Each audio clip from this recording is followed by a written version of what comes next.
Okay, good afternoon, everyone. Me, Greg, and Joyce versus the world. I said that. This is the Hawaii County Council Committee on Agriculture, Water, and Energy Sustainability. This is September 5th, 2012, Wednesday. We're here at the Kilo Council Chambers. It is approximately 5:47. Those areas, please turn your cell phone pages and other mobile communication devices on silent mode. We're going to call the meeting to order. We're going to begin by taking statements from the public and check in with our various sites. Let's see. Dave, how are we doing, my man? Yay. Good evening, Chair. We do not have any testifiers tonight. Okay, thank you, Dave. Lali and Kona, how are we doing in Kona? Good evening, Chair Yoshimoto. We have no testifiers in Kona. Okay, thank you. And Barbara and Pohoa, good evening. Thank you, Mr. Chair. We do have one testifier. Okay, thank you. And we have 7 testifiers here in Hilo. Let me introduce the members of the council that are here. Ms. Ford to my far right. Nobody loves me. Mr. Yagong, chairman of the council, next to her, Mr. Hoffman and Ms. Smart, and I'm James Yoshimoto. Okay, Barbara, why don't we take your testifier first, and then we'll move to Hilo. Hilo, if I can ask Mr. John Ota and Mililani Trask to please come to the table. Go ahead, Barbara.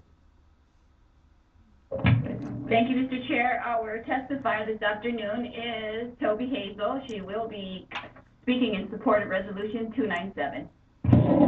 Hi, Toby Hazel. I had to testify on this when I saw this language in this bill that you're urging. Is that as strong as you could get to urge? HELCO? I don't know. I wish there was a stronger word you could have put in there because I don't see anything sustainable about what's happening when a for-profit company is destabilizing the majority of small business people and citizens' financial well-being on this island today. And this is not sustainable. And this silly thing that's been in the newspaper now, whoops, wait a minute. The other way, yeah. There it is, there it is. This is HELCO's ad that they've had in at least 2 or 3 times now. The big wheel of fortune of HELCO. Huh? And tiny 2% of solar down here at the very bottom, the nadir. And maybe someday or maybe tomorrow they're going to fix this. Like, and then to add language, furthermore, may it be further resolved that PGV should lower their prices? Is this a joke? I don't see how that's. They're already down to 8 or 9 cents, aren't they? I mean, am I confused that I thought we were paying like 54 or whatever the heck it is? And PGV is going to be asked to drop a penny in the bank someplace? Look, are we supposed to be supporting the stockholders of this company forever? You know what it is? It's like every month a mugger comes into the house on a home invasion. That's what HELCO is like. Yay! Home invasion HELCO. You know, I can see that truck pulling up. I don't even know if the guy reads it right because I'm telling you, 1 month my bill is $50 and the next month it's 120. I don't think the guy can even see. Next time I'm going to go try to stop the car to see what kind of goggles is he looking through. Okay, so right now I decided I've had it. You know, I've lived here for 35 years. Half of the time of my life I've lived here. When I first came here, I lived somewhere I had no electricity, I had no running water, we used lanterns. I didn't buy butter, I bought ghee because it didn't need to be refrigerated. We had no meat, we ate tofu because you could just hang it there in the bag and change the water once in a while. And we had a garden. You know what? Everybody out there, why are you supporting these people? Just get off the ship, the train, get off of it.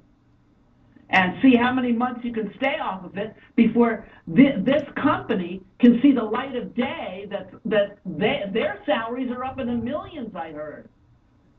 And we're going to urge them. You don't urge a mugger, you call the police. You call 911. Ms. Hazel, if you can summarize. That's And you know what? When you got vampires, you get the the silver stake, and you pound it right down into their heart. That's all. Thank you.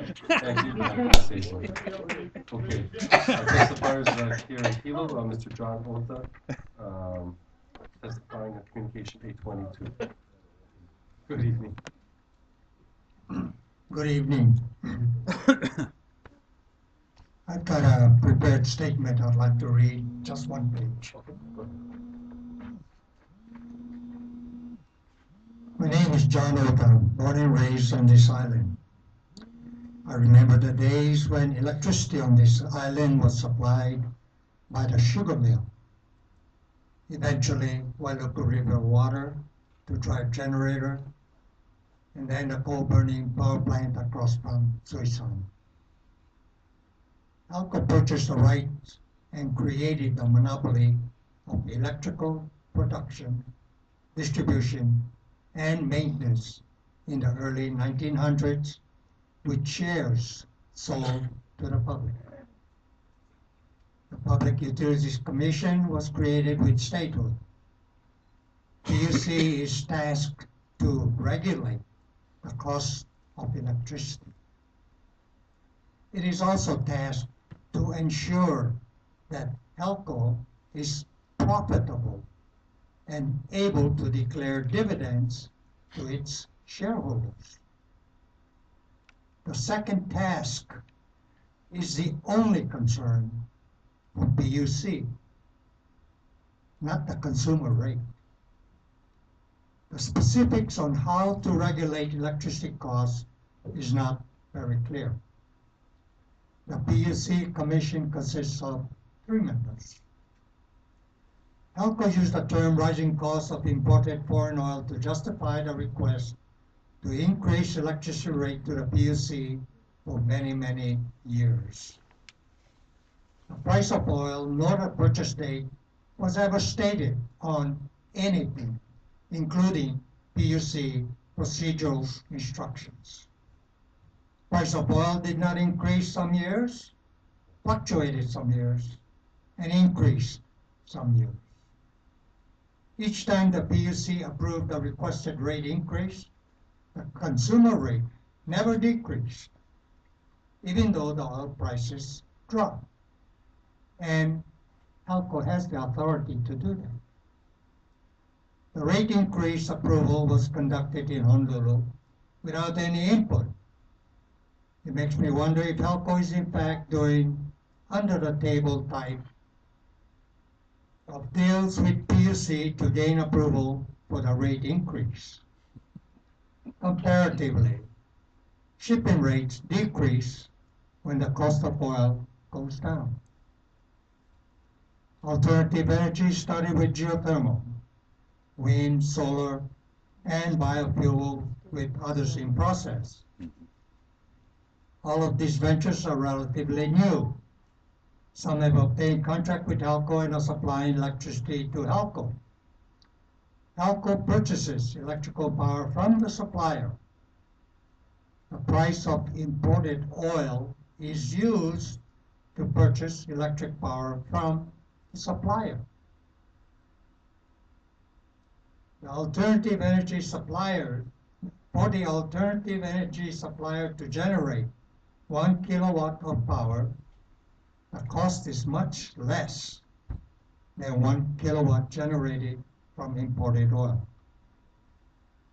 The price to purchase alternative energy at their production rate is not part of the purchase contract. Therefore, the public businesses plus county pay the highest electricity rate in the country. HELCO do not foresee consumer rate reduction as a way to operate their business. I believe the county resolution is too weak to affect anything that HELCO may or may not do. The PUC and HELCO work in unison to maintain the highest electric rate in the nation. Thank you, Mr. Ota. Mr. Ernst. Thank you, Chair and members of the council for receiving this resolution. I'm here to testify in support, but I'm also here to ask for some amendments and deletions.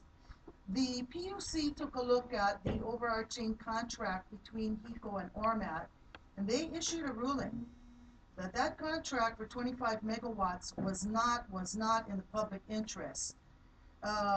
When Senator Solomon from the west side of our island took a look at it, she sent a letter to the Attorney General in March of 2011 requesting a criminal investigation be opened into price fixing under this contract because it was so egregious.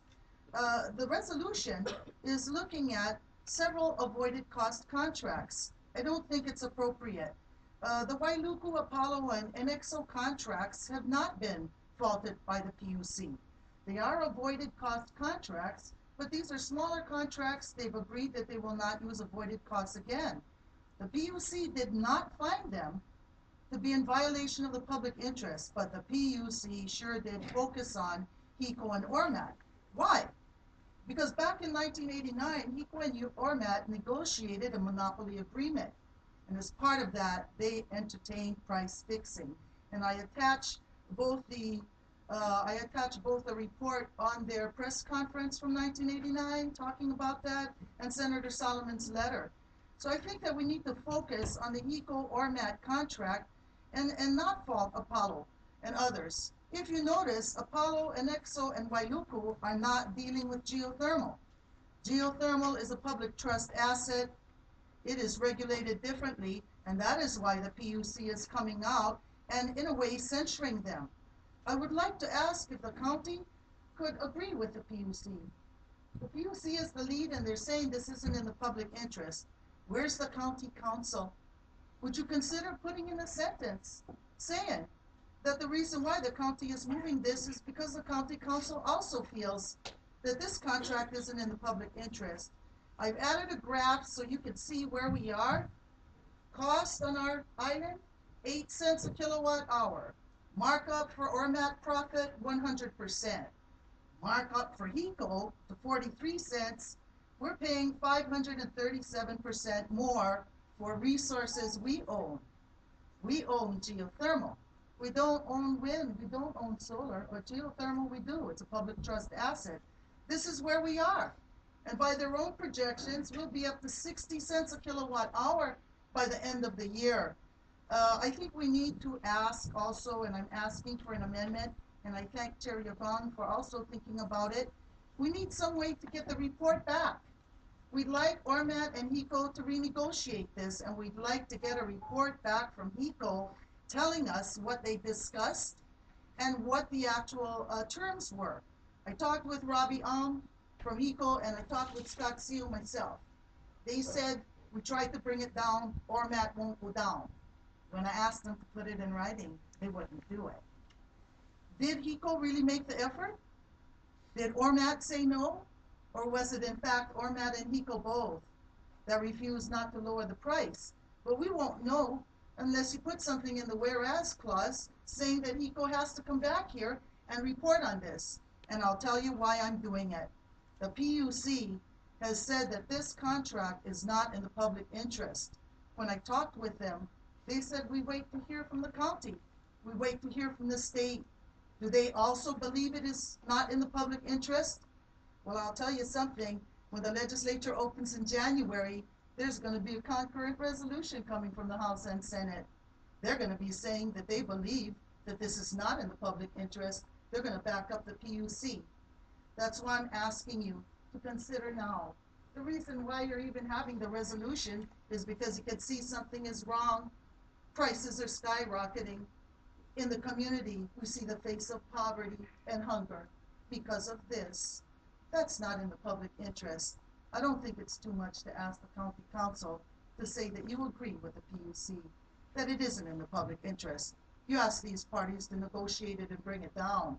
I think if we get more state, county, federal to look at this and say it's not in the public interest, we can bring the pressure to bear we need for our county.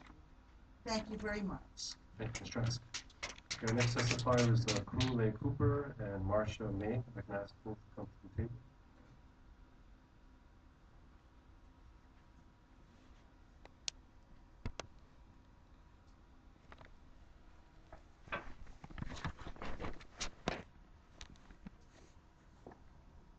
Aloha, Ms. Cooper. Thank you. Good evening. And thank you for giving us a few minutes to share some thoughts. I got a call, Kuulei Cooper, and I'm representing myself, but more importantly, I'm here to read testimony from Robert Kili'iho'omalu, who is to some of us the Ali'i Moku, and to a lot of us is a blood uncle, but he is also the po'o of our ohana. The Kealoha and Kili'iho'omalus are related very closely for generations. And Uncle Robert called me early Monday morning to be certain that we understood that this was coming to be here today. And he asked me to speak for him, and I asked him to please put it in writing, and if you will allow me to, I would like to read his testimony verbatim, with no changes or edits. So he asked to please pardon his grammatical usage if it's not in proper English. If I may. My name is Robert Kili'iho'omalu. Over 70 years, I living in the Puna area. I've seen so many changes, both good and bad. Most of all, I feel scared what's taking place in the economy now. People can't afford to have their basic needs to just survive every day. Electric bill is sky high. My family spending over $1,000 each month. Rising price of electric is out of control. We like to ask question to HELCO. What is the reason for not providing us fair price of energy? HELCO is depending on unstable energy resource that giving us the excuse to freely raise their price of electricity. I, as kupuna of Kanaka Maoli, we have the mineral rights and have a choice of our own native resource energy company as in Innovative Development Group. I believe that is the solution to bring local economy rise, to keep the money within Hawaii instead of giving our money to foreign and outer island company. Monopoly is unhealthy, and we are the people who have the power to choose our own. And that is Uncle Robert's statement. I would like to echo on behalf of myself and my family. We appreciate him coming forward. We all are affected by this. Unfortunately, this resolution, as far as I'm concerned, will merely be a suggestion to the state of Hawaii, who has allowed this egregious monopoly to continue. We are paying the price. We as a county and as your people will support you at the state and federal level and do whatever we need to do to make certain that the public rights are being heard and that our people no longer suffer in the worst economy we've had in so long, with HELCO making the highest profits in their company history. I thank you for your time very much. Thank you, Ms. Cooper. Our next testifier is Marsha May. Hello, good evening. Aloha, Winala. I've been receiving the county council's calendar, and as soon as I saw that something was being brought up at 4:30, I was on alert. And I came yesterday and I got the statement that HELCO gave to you, that approximately $1.67 for 2015. Is that per kilowatt hour or per bill? $1.89 for 2020. $1.61 for 2025. And I saw tears in my son's eye, who just gave up having a vehicle so that he can pay the electric bill, help to pay the electric bill. So I'm here as a person that's very caring in this community, who's worked with families for 40 years. And I think of how King Kalakaua was so happy when Iolani Palace was the first place to have electricity. And I think of the pain he must have now to see what's happening to his people. I don't know where it happened or why it happened, but you know, the Hawaiian values are not being produced at all right now. What I see in my community are auction signs on the corner. I see people crying, thumbing rides. hardworking people with families and who can't pay both the rent and the electric bill, or the mortgage and the electric bill, who have a house full of the family, and myself included. I hear young children crying for their mothers who should be able to stay at home with them, but who have to bring their children for daycare to others so that they can go to work to pay the electric bill. I cannot see that this is okay for anyone to accept. I'm very glad that you brought this forward, but I really think your language has to be far more strong, that you make a demand of them, that they're ruining this island completely. They're devaluing people. And I hate to say this, but I do believe this is part of an influence on the suicide rate that we have right now. Young people who want to start can't even begin. And you know, you can't let greed succeed. That's not one of our values at all, to exploit people, to be able to threaten them every month that they're going to be shut off. And I too was proud 40 years ago to bring an electrical pole and see, light in the wilderness. We all have had a hard struggle, and our children learn to live off the land. So now what's happening? The animals that they could hunt are being killed and left. It's just so way off. And somebody needs to stop it, and I trust this group to be able to do this. But I definitely support that you're doing anything at all. And could you please make the wording more strong? I'm glad the lady had a sense of humor. I like to be a humorous person, but right now my heart just aches, and I thank you for bringing this up. Thank you for your testimony. If I can ask Mr. Gregory Todd Smith and Joyce Folena to please come to the table.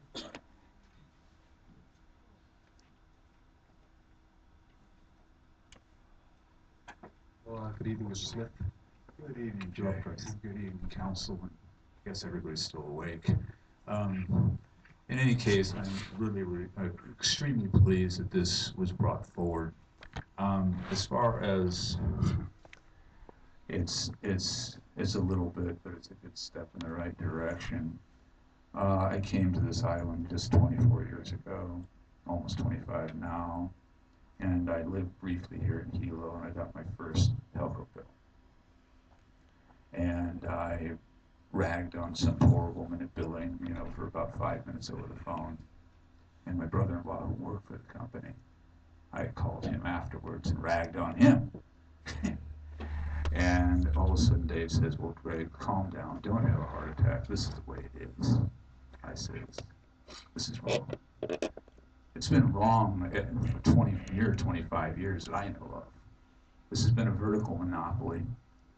The PUC is not the Public Utility Commission. It is certainly the Private Utility Commission, because the three people that are on that board are merely revolving door in and out of the industry. And I have never in my life, in the 5 states in the United States I've lived, I have never seen a situation like this at all. And the fact is that most other places I've lived in, the billing is hung on, actually in some places hung on the lowest rate that they can buy at wholesale. It encourages companies to be efficient. HELCO has been blood-sucking this economy as long as I've lived in the state of Hawaii, and so is HECO. And we battle geothermal, not because we don't want green power, but because of the location. But the ironic thing is that when we thought that years ago when we were battling geothermal that we were actually going to have more geothermal.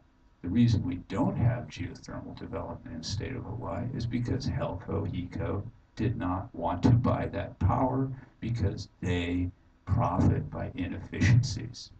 Instead of buying efficient, they needed more capacity, they said, across the island. This is about 15 years ago. Instead of buying a modern, up-to-date generation facility with a multi-fuel boilers, clean, burning, top technology. What did they do? They bought cheap, used, diesel-powered generator sets. Yeah, they're cheap initial cost, but diesel fuel even then was expensive out here. So, they everything that they did was an excuse to raise the rates on the people. And the main thing is, I knew the solution for myself. I invested in solar. That was 24 years ago. I've been through with everybody else on this island, 12, 15 times, blackouts, brownouts, the whole 9 yards. And my lights have always gone on. The only reason I'm concerned, because anything that I cannot produce myself, I have to buy on the local market, is always affected by high energy rates. And thank you much for this. I agree with the statements that these people, that the language isn't strong enough. What HELCO has done is criminal. It's the worst of the private sector because it does not benefit everybody. And it does, and they have hurt us. They've hurt us economically, terribly so. So anyway, mahalo. And yeah, I do appreciate and support this. Mahalo. Thank you, Mr. Smith. Ms. Folena? Thank you. Thank you, Mr. Yoshimoto. And thank you for bringing this resolution to the table. I'm certainly not an attorney. I listened to Mililani Trask's testimony and not understanding all of it because there are legal references of which I have no knowledge in layman's terms. I do understand, although I have never, and I won't ever, pay a HELCO bill. And I've been here almost 29 years. I think the way to go is independent solar. And as far as geothermal is concerned, I have very serious feelings about that. However, this resolution does not attack, or nor does it support geothermal in particular, but it has some very, very good points. Mr. Yoshimoto, you are an attorney, and I understand that you're a very good attorney. You have the reputation of being knowledgeable in your profession. So I think that your verbiage here is enough for me to trust that it's a step in the right direction to lower HELCO rates, especially for the lower income folks, as the newspaper has recently alluded to, that the 4-point-whatever% rate hike will definitely affect them the deepest. So I thank you again for bringing this forward. As far as the ins and the outs of avoided costs and all of the points of your resolution, I leave that to your legal minds to determine and change if necessary. Thank you. Thank you. Thank you, Ms. Folena. Okay, our next two testifiers are Kerri Marks and Ernst.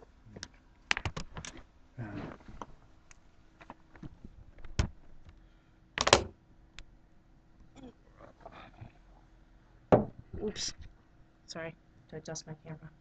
Good afternoon, everybody. I'm Kerri. The first time I ever came to speak to County Council was in February. It was about building codes, but I spent most of my time talking about HELCO. Now we're here again. It's the same story. I agree with everything Joyce and Greg and Toby said before me. They're pinching us to death. And I really appreciate Mr. Yoshimoto putting this out for us. I think it's a great step. I have very little confidence that HELCO will actually do anything to help anybody, but I appreciate you putting it out there for the public to comment on. I think you're going to hear from a whole bunch of independent power producers after me about how they can't raise their or lower their rates anymore. And from what I understand, they are pretty much getting the bottom of the barrel on their bids anyway. It's really up to HELCO and the PUC to change this for us. So I appreciate the effort. You are hearing us, and I hear you, and we'll make that known to everybody. Mahalo. Thank you. Mr. Ernst, the next testifier, Ernst. Aloha, council members. We've had some great testimony today here, haven't we? My name is Bob Ernst, and just for clarification, it is only a coincidence I'm here 2 days in a row. I do not intend to make a habit of being here. I submitted council testimony, so you should all have that available to you. I'll be going over some of it here on my PowerPoint. And mahalo for stepping into the HELCO issue. I could have the comment, where have you been? But it's great to have you here. HELCO is a regulated public utility, but the regulator, the PUC, has failed the ratepayer. And the Division of Consumer Advocacy, which is supposed to be the ratepayer's representative, has failed the ratepayers. We HELCO ratepayers need you, our Hawaiian Island elected representatives, to advocate for us. I was ecstatic when I read you have agended this item. A suggestion on the 822, I would add these words to the bottom, and to only contract with independent power producers using renewable resources that provide the least cost per kilowatt and the least environmental footprint. Do you think the Pepacao wood-burning plantation power plant meets that stipulation? Do you think the Pahala magic biofuel proposal meets that stipulation? I don't think so. Now for the PowerPoint, which you have a copy of. This is a spreadsheet which we've been working on. And if you look on the left-hand side, you'll see all the sources. This is a draft, so we're open to revision.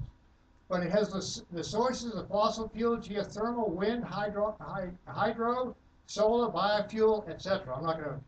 And across the top, we have the issues, which are, are they base load? Are they intermittent? What's the cost per milliwatt? The operation and installation cost, the total environmental footprint, on-site, off-site, smart grid required cost, etc. I'm not going to take any more time on that. This is what it looks like when you put it together, okay?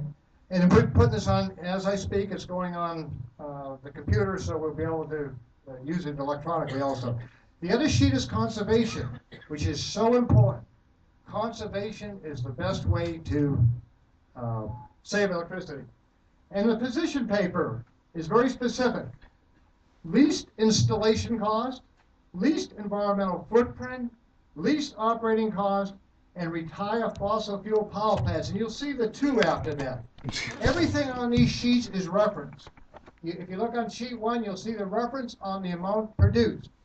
On the position sheet, you'll see the reference. And we have the references available.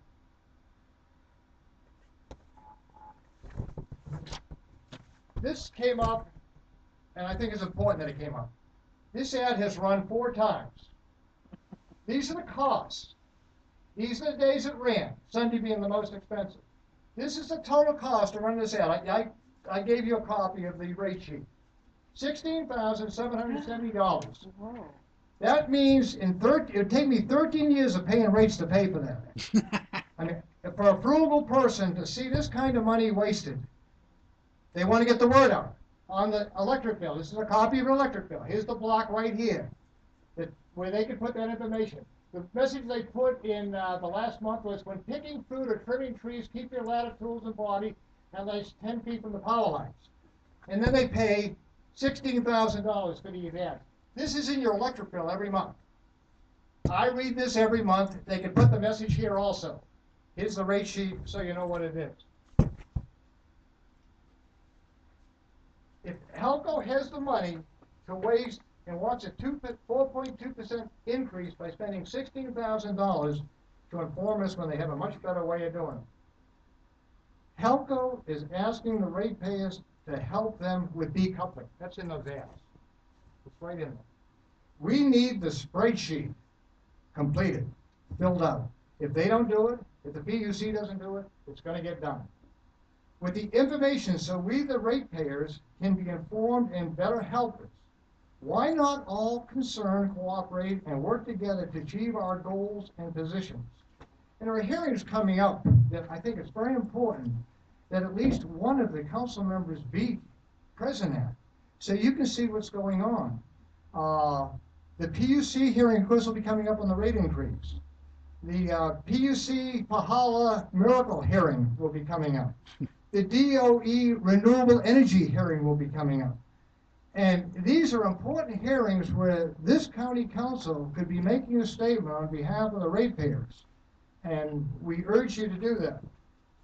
I thank you very much for bringing this forward, and hopefully we can get something out of it. Mahalo. Mahalo. Thank you for your testimony. Last testifier is Wallace Ishibashi. Good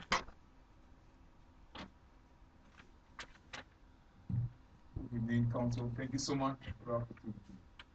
Wallace Ishibashi, ILW. I come here in support of this. I'm a chief negotiator for the ILW to understand negotiations, understand third-party negotiations. This is pretty much what it is. We're trying to come in with a third-party, coming in trying to control a contract already in place. But I appreciate the council taking this up and bringing it forward because it's a first attempt to fix a problem that will be facing our community for years to come. It's just a first attempt. This is a very serious issue, and our people is not going to take it anymore. It's over. This issue will be surfacing in so many different directions from here forward that you guys will have to get involved and fix the problem. So it's something that will be running through the whole state and throughout the nation, trying to fix this issue with energy costs. You know, we're doing this negotiations now for KO Beach Hotel, one of our companies that will be shutting down. And again, it's part of doing business in Hawaii. It's just too high cost of doing business. Running your electricity, your pumping of the water, your air conditioning, just too much. You know, we'll be losing more companies. It's coming. The high cost of refrigeration for our foods, keeping our foods fresh. Too much of it. So this year, this is the first attempt to try and fix the problem we're facing. This is not a geothermal issue, it's not on wind or solar or oil. It's about the people.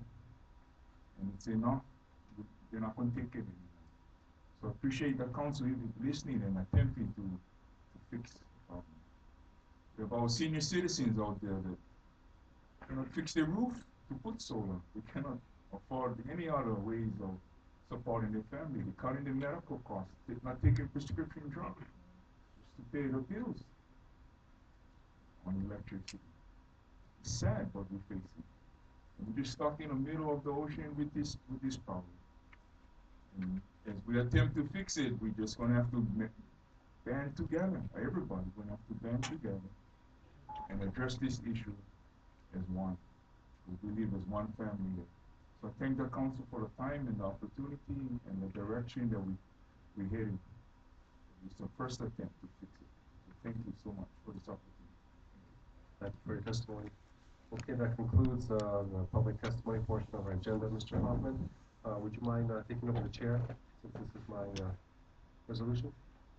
Very good, and let the record show that I've assumed the chair. Mr. Yoshimoto, you have the floor. Oh, you need to read in the... Oh. Yeah. Referrals, Communication 822, Resolution 297-12, urges Hawaii Electric Light Company, HELCO, to renegotiate its purchase power agreement contracts with all independent power producers using renewable resources so that the cost to the consumer is not based on avoided cost. Urges HELCO to renegotiate the purchase power agreement contracts with all other independent power producers using renewable resources so that pricing is not based on avoidable cost to ensure that the residents of Hawaii County receive increased savings on their electric bills. Have a motion, please, to approve Resolution 297-12. And related communication. So moved. Second. Moved and seconded. Mr. Yoshimoto? Yeah, thank you, Mr. Chairman. Let me start by beginning as far as where I got the idea from. In talking to people in the public, one of the things that seems to come up all the time is the high cost of electricity. And in researching this issue, we had an opportunity to review the PUC decision related to HELCO, decision number 30088, which is dated December 30th, 2011. And in reading through that decision, I wanted to read something on the record that the PUC noted. PU stated, although it has approved the application, this is with respect to the contract negotiated with PGV. The Commission is disappointed that HELCO and PGV were unable to negotiate an increased reduction in the avoided cost-based payments that PGV will receive under the Fifth Amendment. As a consequence, the vast majority of the annual energy procured from the existing facility will still occur at a pricing that is linked to fossil fuels and thus provides no price advantage for stability benefits to HELCO's customers. The 8 megawatt expansion was the opportunity to renegotiate the underlying contract terms for the existing facility, but HELCO and PGV failed to produce a better economic result for the customers.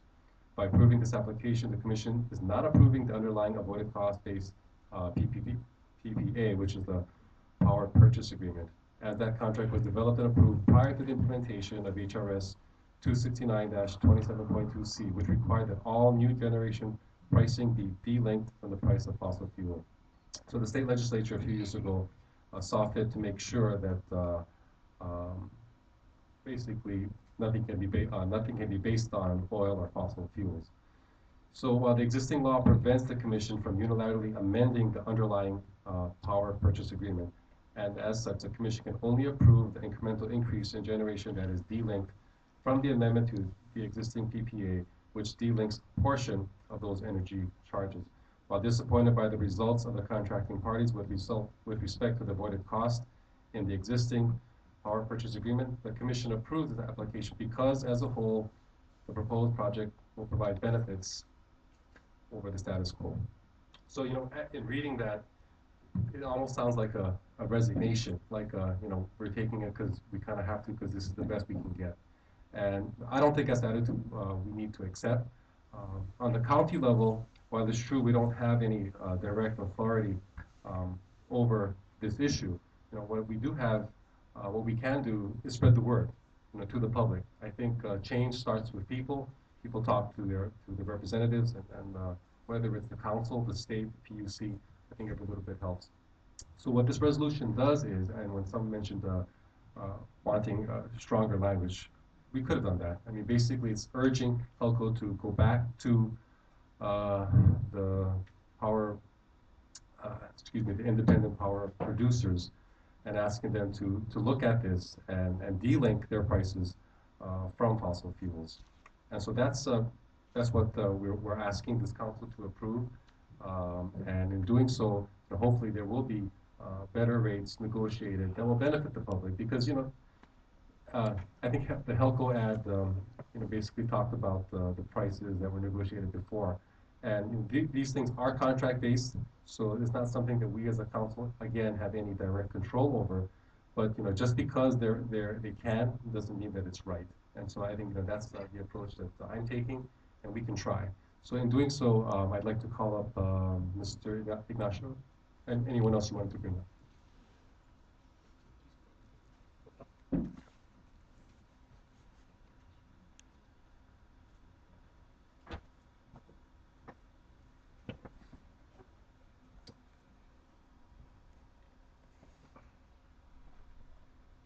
Good evening. Please introduce yourself. My name is Jay Ignacio. I'm the president of Hawaiian Electric Industries. My name is Norman Verbanic. I'm the manager of the production department. Okay, thank you. Okay, Mr. Ignacio, what's your comment on the resolution? With respect to the resolution, we're in agreement with the resolution, and we have already made attempts to request independent power producers to come and renegotiate existing contracts. And then we are currently in negotiations with PGV. Oh, okay, so that's good. That's good news. Is there any details that you can provide to the council, the public at large? I know that might be confidential, but is there anything that you can share as far as when that started, when you believe that could be resolved or addressed? with respect to PGV actually approached us before we approached them. Of course, the contents of negotiations confidential. We mutually agreed to keep it confidential. And we're going through the process of, seeing if we can work out terms that is better for customers and still keep the business interests of PGV. Okay. The original contract between HELCO and PGV is a 30-year contract. Is that my recollection? Is that correct? That is correct. And we're how far along in that contract, the original contract? It goes through 2027. 2027. So that's about 15 years more. 1992. We're kind of halfway there. Okay. Okay. So just for the public's benefit, so this this renegotiation, it's addressing the entire power purchase agreement, or is because the last one added an additional 8, is my understanding, but also looked at the entire numbers as far as what's being produced for HELCO. The original contract with PGV was for 25 megawatts. Subsequent to that, we had an amendment that expanded the facility to 30 megawatts. And then recently, the decision in order that you read, PGV has expanded another 8 megawatts. So they now have a total of 38 megawatts that they sell power to us. When PGV approached us to expand to 8 megawatts, we were able to renegotiate 5 megawatts of the original 30. Of the 30. So right now, 25 megawatts is at issue, and that's what we're renegotiating. Okay. Okay. So that's progress then, for the public's benefit in terms of the pricing. In terms of the pricing, we have made progress, but as you read in the decision in order, the desire by the Public Utilities Commission, they would have hoped that we would come forward where all 38 megawatts was not paid in avoided cost. Right. Okay. Because otherwise, if things fall apart, I'm always looking at both sides of the situation. If things don't work out where they refuse or whatever happens, we just need to just ride this out to 2027, which at that point we can renegotiate another contract with any other power producers, right? I mean, is that? At this time, we do have an existing contract, and I guess the fallback would be to stay with the terms of the existing contract. Okay. And what about the other power producers? I know the ad that HELCO put out mentioned wind and excuse me, wind and hydroelectric and solar as all providers of energy. Are those contracts up anytime soon, or? Norman, why don't you address those contracts? Okay. Guadalupe River Hydro is a 30-year term from the early 90s to like mid-2020s. Both Tahiri down the South Point and HRD up in Okudu Point. They're both 20-year contracts, again, until from 2006 and 2007 for 20 years. Also have avoided costs. Okay, so and as far as solar goes, we're going to have one small commercial contract with Holy Solar Power, which is a concentrated solar absorption process over there on the Melha property. And they produce some, but the majority of the solar penetration that is on the HELCO grid, which currently totals about 17 megawatts installed as we track this thing as it goes forward, is all based, majority is NEM, net energy metering, or low sale, where it offsets load of a business, say like a Costco or a KPA. It serves their load internally first. And altogether in aggregate, that's like 17 megawatts worth enough. But the NEM is actually paid at full retail price. It's the way the economics of that work out for the owner of that particular system. so is it that all of these contracts are based on avoided cost with these various companies? That sounds like what it is. The three main Three power ones, right, producers, right. The two wind farms and the hydro, yes. So all of those were negotiated prior to the state passing a law which prohibited the linking to the fossil fuels. Okay. So just as a hypothetical then, so there are energy companies out there who are able to come forward that would be able to produce power for HELCO, then that cannot be linked obviously then to fossil fuels per the state law. That's correct. Okay. Mr. Chairman, I'll yield for now. Thank you. Smart, and then Mr. Udon. Thank you. And thank you for being here. And I'm actually very pleased to find out that you've already started some of these negotiations. And I'm going to start out real quick and give you a little bit of praise because, Jay, I really like you. I think you're a nice guy. And I disagree with some of the positions you have to take for your company. But at the same time, I know you're doing a fairly good job representing your company's stance. I just don't like what that stance is. That being said, you're always responsive. Anytime I need to contact you guys, you always contact us. So thank you for that.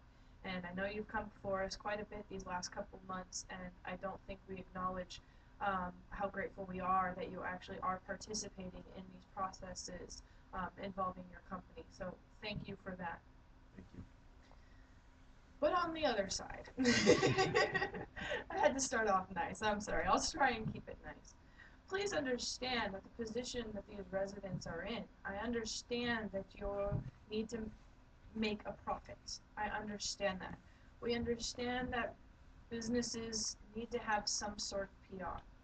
Honestly, I didn't see those newspaper ads because I just, get it on the mobile app. I didn't see it.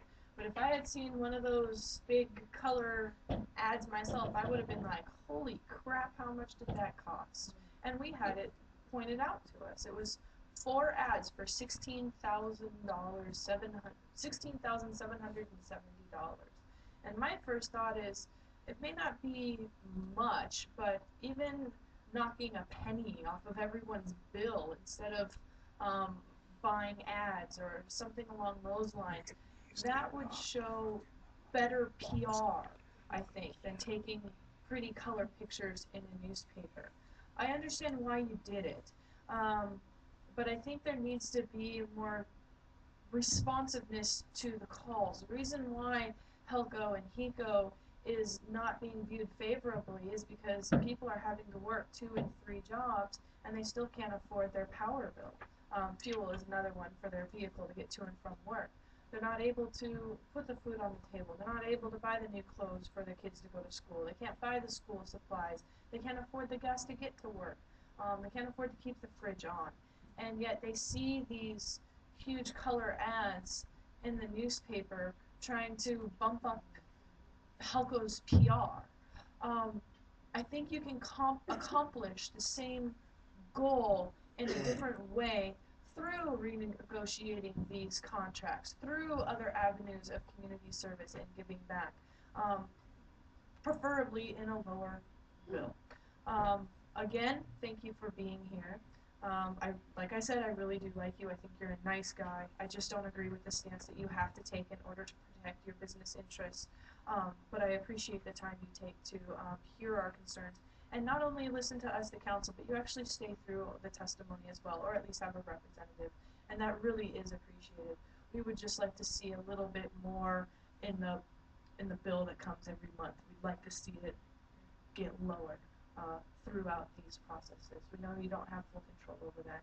So that was more mainly as a comment, but that's about all I have. Thank you, Mr. Chair. Mr. Udon.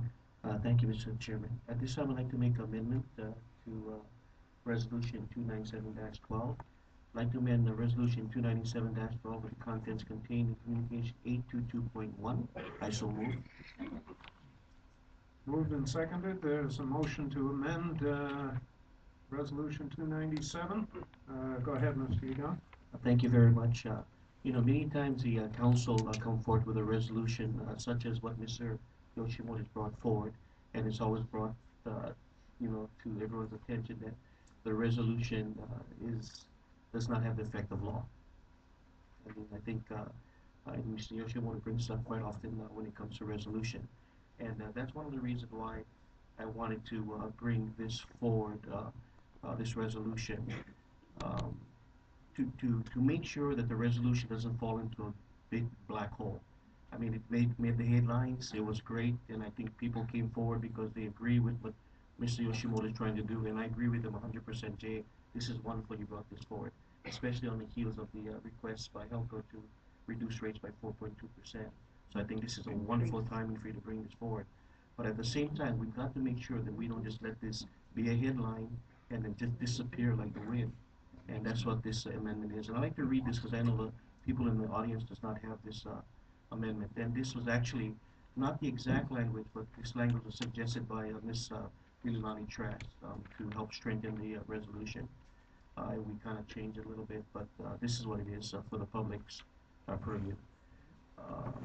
Amendment states, be it further resolved that the Hawaii Electric Light Company shall appear before the council at the West Hawaii Civic Center for the scheduled October 17, 2012 council meeting to report the results of its efforts to renegotiate its purchase power agreements with all independent renewable energy power producers, and specifically if Puna Geothermal Venture was amenable to lowering the price rates for pairs and the amount of new negotiated price if one has been agreed upon.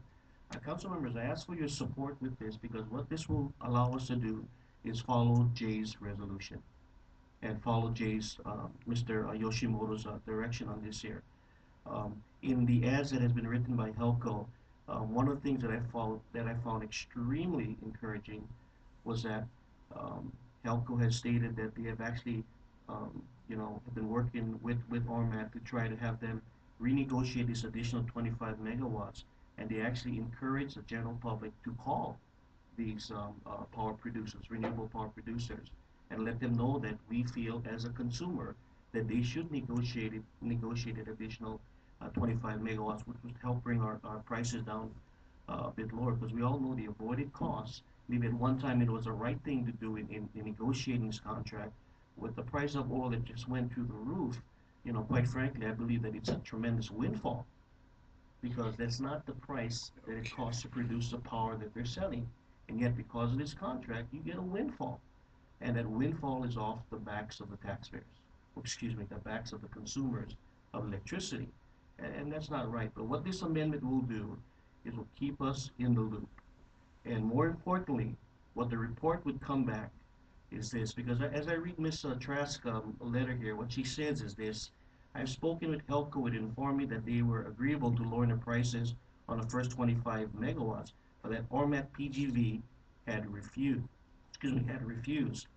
But as she mentioned in her testimony, when she asked HELCO to put that in writing, they would not. So there's still some question as to who is really the one not making a move to try to reduce the to get it off the avoided costs. So I think by approving this resolution, it keeps not only the council, but it keeps the general public in the loop. So within 30 days, which is what she had asked for, but it's actually 28 days, folks, but a couple of days less. But at least on October 17, we will be able to get an update from HELCO to let us know, yes, we did go to them, and this is what they said, yes or no. And at the very least, the public would know exactly who is it that we need to work with to encourage them to help bring down the cost of electricity here in the county of Hawaii. So I hope I can get your support for this amendment. Thank you, Mr. Chairman. On the amendment. Go ahead, Mr. Yoshimoto. Mr. Ignacio, comment on the amendment, is that enough time, do you think, based upon what you know as far as the status of the negotiations? We would be willing to give you a status update, but we still need to maintain the confidentiality. We mutually agreed to keep the contents of negotiations confidential. I'm not sure how much I could share with you on an update like that. Keep in mind when we did the 8 megawatt expansion. I mean, how long was those negotiations? Like 3 years. It's not easy. Oh, okay. Well, yeah, go ahead. Because there were a bunch of with that 8 megawatt expansion, there were a bunch of technical issues that we worked with Ormat. They needed to go back to the engineers, and eventually they did come around and meet the terms that we demanded. We essentially demanded. In this particular set of negotiations. Both sides express experience, so hopefully it doesn't take us 3 years. Maybe we can give you a good news update, or a substantial update with substance. Hopefully, we're willing to do that, but I'm just cautioning you. I don't know how much I could share at that time. Okay, because the follow-up question to that is, assuming there is an agreement, or you're coming close to an agreement, would that still have to go back to the PUC for final approval? Yes. Okay. Yes, So any amendment to the contract would need Public Utilities Commission approval. that would take time. So, okay, so if the council is comfortable with that, I'm fine with the amendment. I just, that's fine. Further comments on the amendment? Seeing none, Ms. Clerk? Ms. Ford. Aye. Mr. Hoffman. Aye. Mr. Onishi. Aye. Ms. Smart. Aye. Mr. Yagon. Mr. Yoshimoto. Aye. Yoshimoto, you have 6 ayes. The amendment is approved. Back to the main motion with the resolution. Go ahead, Ms. Ford. Mr. Ignacio, when you are attempting to negotiate with these providers of electricity, is it your company's intent to get, I'm sorry, I'm off the mic. Excuse me, let me start over again. When you are negotiating with these power providers, energy providers, is it your attempt or your company's attempt to get them to lower their wholesale utility cost? Or are you willing to negotiate with them to lower the retail consumer cost to get the price down? What are you negotiating for? When we negotiate with independent power producer, we're renegotiating the rate at which we pay them for the energy that they sell to us. Wholesale price. The price of energy. If we can get that lowered, that cost lowered, we can pass savings on to customers. We do not earn any kind of return or any kind of profit on the energy that we purchase from independent power producers. Our rates are not based that way. It's essentially a pass-through. We don't make any profit from the energy that we purchase from independent power producers. So Ms. Trask gave us this. Have you seen this? You came in a little late.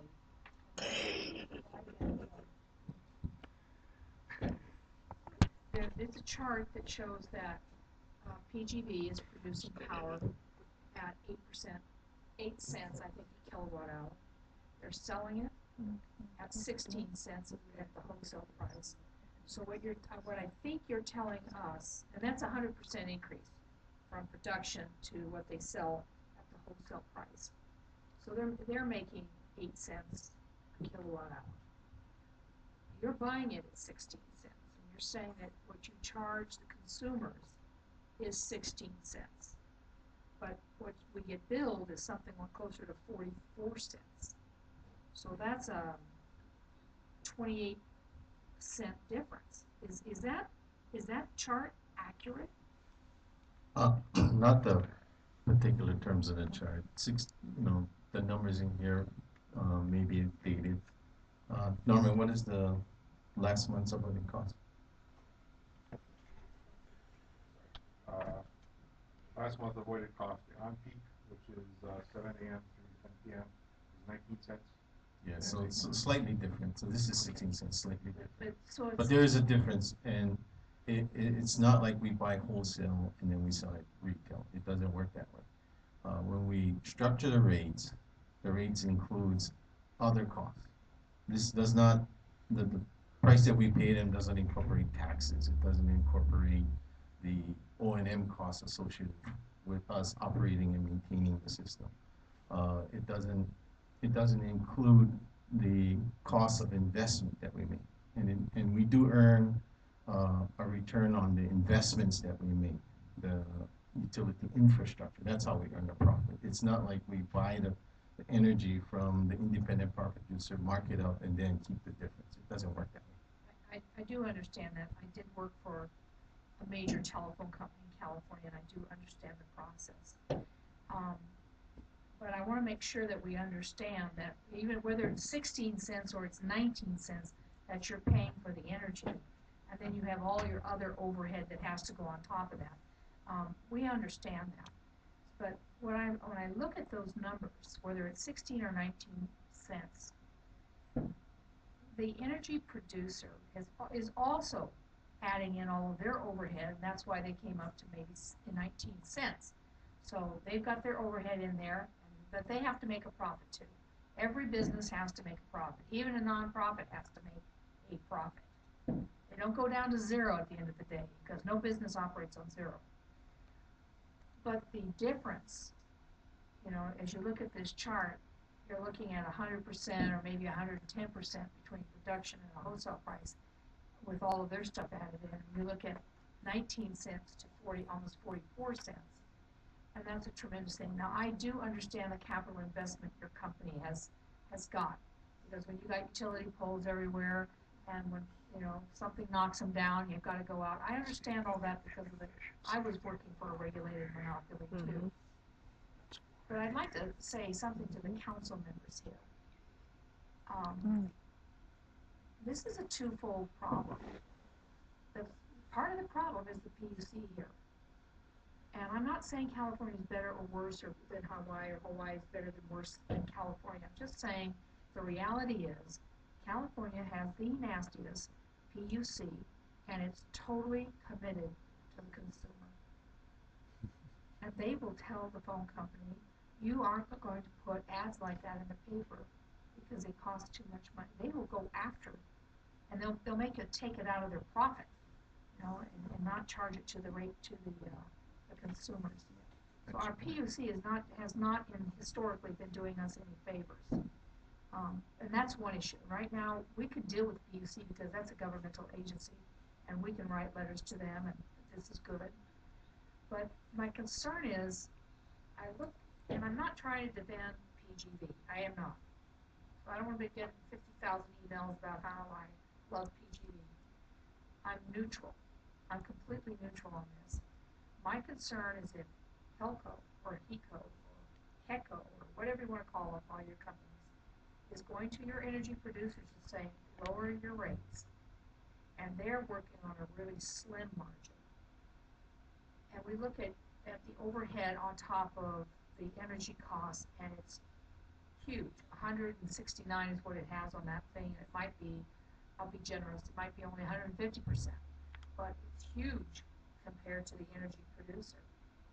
I'm a little concerned that you're going to come back and say, well, we got PGV to drop a penny off of their thing, and so we're going to drop a penny off of ours, and we still have this huge amount of overhead plus the energy, and the bills aren't going to go hardly move down at all. I'm very concerned about that. So what I think you're telling us is that you're asking the energy producers to drop their rates.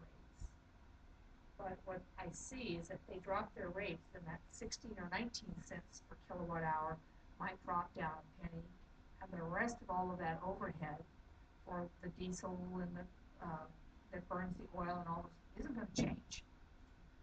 Your overhead is fixed, and despite that, because I harp on this all the time, Jay, and I'm sorry I'm doing it, but I'm going to do it again.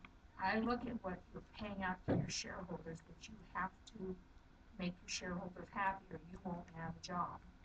I understand that. I understand that's your business. But at the same time, the consumers are your business too. And I'm really, really concerned about how your negotiations are going to take place, whether it's a wind farm, a water hydroelectric, or you know, geothermal. I don't see that negotiating a penny or two off of the production cost is going to make a big difference in all of our bills. And I'm very, very worried about that. And that's when I start looking at the PUC and saying something's got to give someplace else. If you'd like to make comments on that. Okay, the first comment is on the ads, because Ms. Smart made a comment on it, and so did you. With respect to the ads, it's very similar to California PUC. Our Hawaii PUC does not allow the cost of the ads to be passed on to the customers. Those ads are actually paid for by our shareholders. We felt it was important to get the message out about the cost of fuel driving up prices, and this issue with purchase power. And that's the reason why we did the ads. We felt that it was important for the public to know that, our customers to understand that. With respect to pricing, our biggest cost is fuel and purchase power. It's 60% of the bill. And that's in our core strategy is to find ways to reduce that big part of the bill. Trying to reduce the payment that we pay to IPPs is part of that strategy to reduce fuel and purchase power. And then the other thing that you bring up, Ms. Ford, is even if we reduce fuel and purchase power, we still have huge fuel bills. And that's why we're trying to change our fleet of generation. That's why we signed a contract with Huhonoa, so that we have generation that is not dependent on oil. You know, Huhonoa will be dependent on a biomass source. So as oil prices fluctuate, customers don't have the burden of this fluctuation. If we have a significant escalation in oil prices, at least the price that we pay Huhonoa will not be linked to fossil fuels. And that's what we're trying to do with the existing contract. We're also going out with an RFP for more geothermal. And we expect if we get geothermal, more energy from geothermal, then that set of energy will not be linked to fossil fuels. Now, I know our customers get frustrated with the fact that our financial situation needs to be healthy, right? The perception is that you just take lower profits, you know, and then everything will be okay. The difficulty with that is we're trying to reduce the fuel and purchase power component, and in order to do that, we're going to have to enter into more contracts. And what these independent power producers do is they leverage against our balance sheet. So if we're not healthy financially, they can't finance their projects. So it is very important that going forward, we still show financial health going forward. And our strategy basically is attacking that fuel and purchase power component, which is 60% of the bill. If we can lower that and we can drive that down, we can really help our customers out. And that's the basic strategy that we have. And that's if you look at our actions, that's what we're trying to do. Mr. Ignacio, when I look at that chart, which I'm not saying that chart is correct because I don't know whether it is or not. Fuel does not look like it's 60% of, you know, what we're paying out here as consumers. How is it that that chart, is it wrong? Is it just completely wrong? It doesn't operate this way. Okay. I'm going to Thank you. I'm going to make a few comments before I go around the second time. Let's just out of curiosity. First of all, I certainly agree with the idea of the resolution 297 as amended. Any type of an amendment any type of a resolution that I think addresses this particular issue is worthwhile. I absolutely agree with several of the testifiers. We're just not doing enough. This clearly isn't strong enough to make the changes that I think we believe is probably required for the consumers on this island. Let's face it, there is a certain limitation that we have as a county council in addressing this. But I also agree with the comments that Ms. Trask and Mr. Ishibashi pointed out, that it's time that we started working together and address this as a community issue. This is where leadership counts, ladies and gentlemen, and there's been a lack of leadership on the part of the administration and this council in moving this forward. I'm sorry. The mayors did a great job 2 or 3 years ago in addressing the issue of the transit accommodation tax. They went and appealed and managed to hold on to that. I call upon the mayors of each one of these counties, particularly this one, to begin that effort in consonance with each other in order to drive this issue home. Now, I cannot believe that with the efforts by our mayors, by our county councils, each and every one of them, that we can't make some changes here. And if we're unable to do that, then we failed as far as effective management and government is concerned on a key issue that most of these people who have testified will certainly adhere to. Now, I agree that there's a lot that can be done. But I also agree we have been remiss in not moving forward collectively in trying to make this happen. Leadership, ladies and gentlemen, leadership, not politics. And I'm afraid that that's what we're hearing.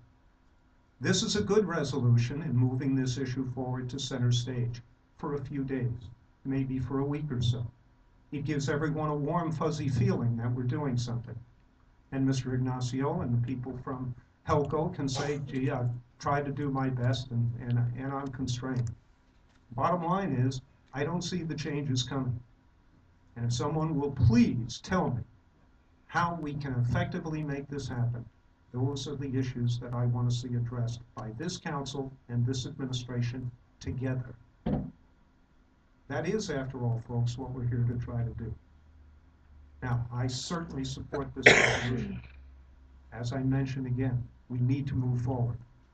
But we need to address the PUC on a number of issues. It's not just PGV who's at fault with some of this.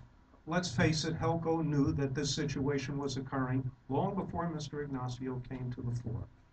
This had been an issue that was common to people on this island back in the late 90s and early 2000s.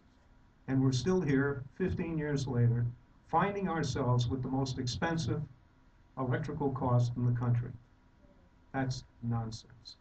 We can do better. All of us working together should do better. Unions, council, administration, and the consumers who have to foot the bill. Thank you.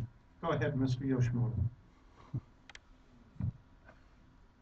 I'm not going to paint a bleak a picture as that, because I think we are making progress. I think in the years that we've been on the council here, we've done a lot of good work. And while this hasn't been the focus in the past, I'm not going to be focusing on the past. I could be focusing on the future. One of the points that Ms. Ford brought up about the PUC in California and taking a more aggressive role in its position, I think is something that we need to address in some form or fashion. Not here because we don't have any authority over the PUC, but we need to do something on the state level to either increase its membership, change its approach, I don't know what. And I'll talk offline with Ms. Ford as far as how things worked in California and how things are working here right now. We can see that. But no, the whole purpose behind the resolution is to show these companies that the people care. And we need to do something. And while, again, we cannot mandate or demand much of anything other than to suggest, please go to the drawing table because this is important to us, right? I mean, you understand the approach. We could be stomping our feet, jumping up and down, but what would that get us? I don't know. I mean, really. So cooperation is a good word. We're all in this together. We're all stakeholders in this community. These companies, they have contracts and they'll end, whether it's now or 2020 or whatever it is, but they will end. So that should give them some incentive, as Mr. Ignacio pointed out, to perhaps extend the contracts but get a better deal for the consumers. We're not going to get the result we want with one big bite, but we have to try. If we don't try, then what's the sense in being here? So I ask for your support. I think it's something that we are going to make progress on. We will. Thank you. We still want some comments? Go ahead, Mr. Yagan. That was good. Again, I want to thank Mr. Yoshimoto for bringing this forward. I appreciate his leadership in this. And I do see Mr. Kalakini from PGV that's here. I don't expect you to come to the table. I just want to give a message to you out there in the stands. The consumers, we don't have 3 years to negotiate this stuff here. If you could take that message back to PGV, we don't have the 3 years. And I'm very encouraged to hear Mr. Ignacio say that you folks already are talking. That is outstanding that you're talking. But please, we cannot talk for another 3 years. In fact, I'd love to hear good news on October 17th. I don't expect the details, Mr. Ignacio, but it will be very encouraging for the people of this island and this message to PGV as well to hear some encouraging news that there is going to be some positive movements in this area. So with that, thank you, Mr. Chairman. Thank you. Ms. Mark, did you have another comment before I Yes, just real quick. call the roll here? Thank you for pointing that edict out there.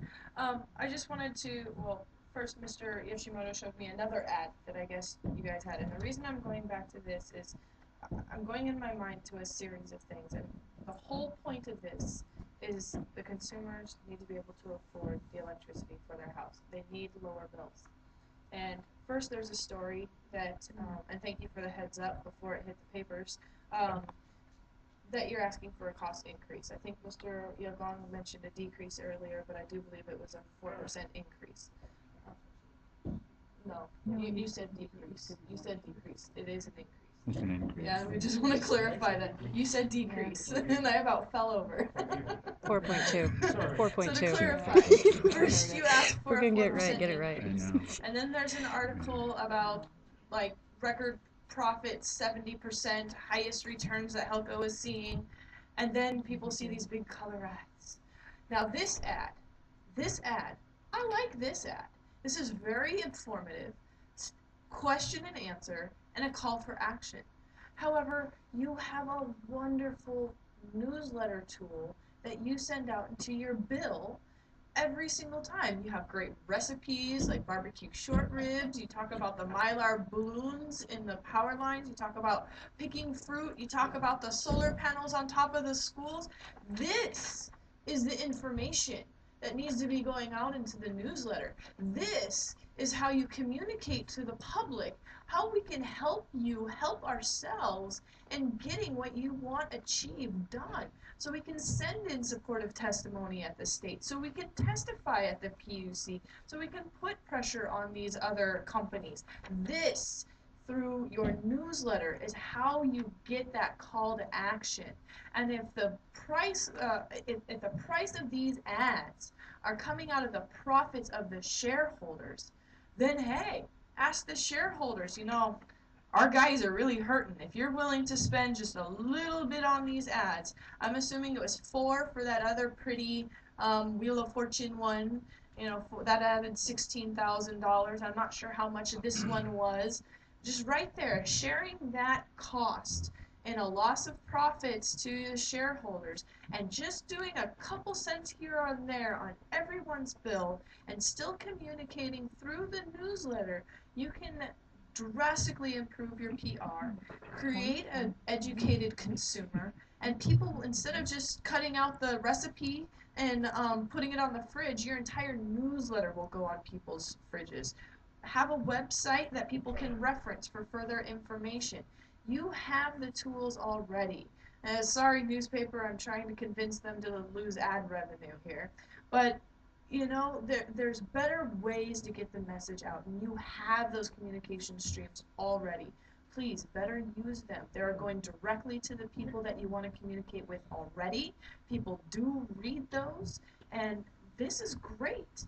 And I hope you expand on this and move forward with increased communication along these lines come the next legislative session and throughout the year after that on the different policies, procedures, legislation, programs, and actions that HELCO or HECO is taking to achieve the ends that this resolution is trying to address, and overall address the concerns of the public. And I think that would go a really long way, more than any full-page newspaper ad ever will. Thank you. Just consider, Mr. Ignacio, not every one of your consumers reads the newspaper, but everybody probably reads their electric bill. Mr. Clerk. Ms. Ford. Aye. Mr. Onishi. Aye. Ms. Smart. Aye. Mr. Yagong. Aye. Mr. Yoshimoto.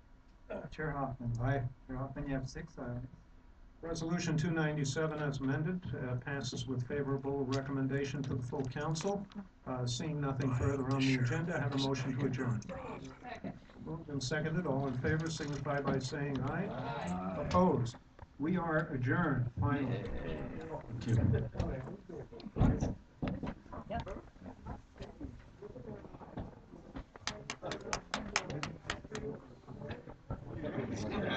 Who's here? Do you have a car to take you home? Yes.